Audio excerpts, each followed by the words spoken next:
Dario, magluto ka na. Oo, mamaya. Mamaya ka lang mamaya, di mo din lang gagawin. Gagawin ko yan.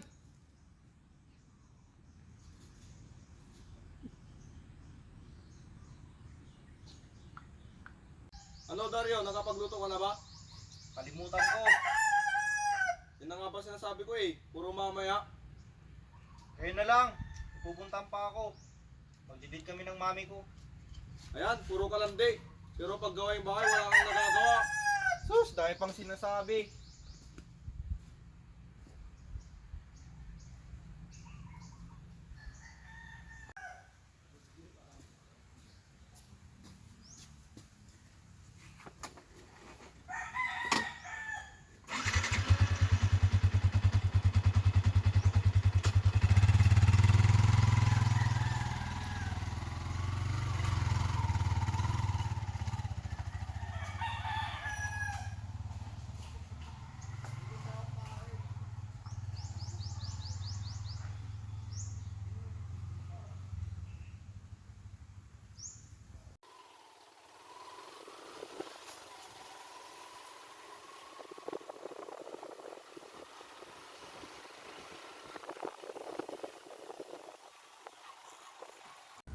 Arriba! Arriba!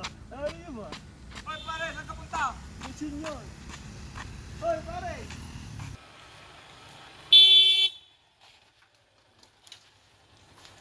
Hoy pare! Hoy, balik ka dito!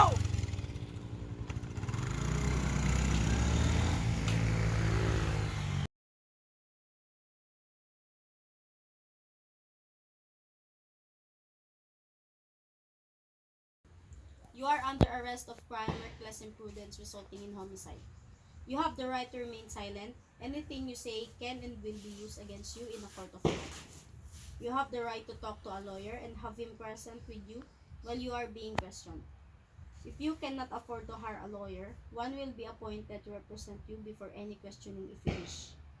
You can decide at any time to exercise these rights and not answer any questions or make any statements. Do you understand each of these rights I have explained to you? Yes, ma'am. Having these rights in mind, do you wish to talk to us now? Yes, ma'am. So this is a waiver of consent. Ang nakapaloob sa waiver na ito ay nagsasaad na pumapayag kang mag-undergo ng polygraph examination. Magpirma ka kapag pumapayag ka.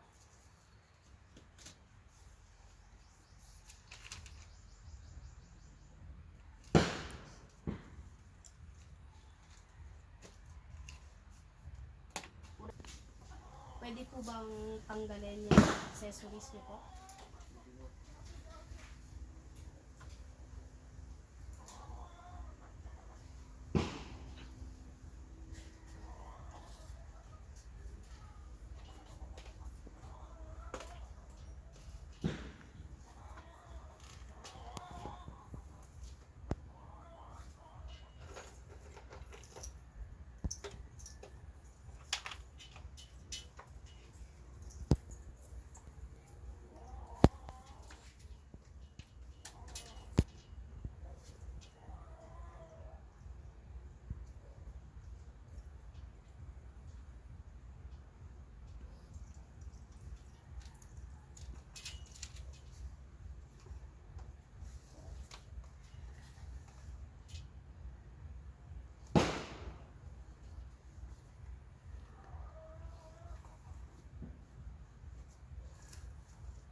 Ang pangalan mo ba ay Jem?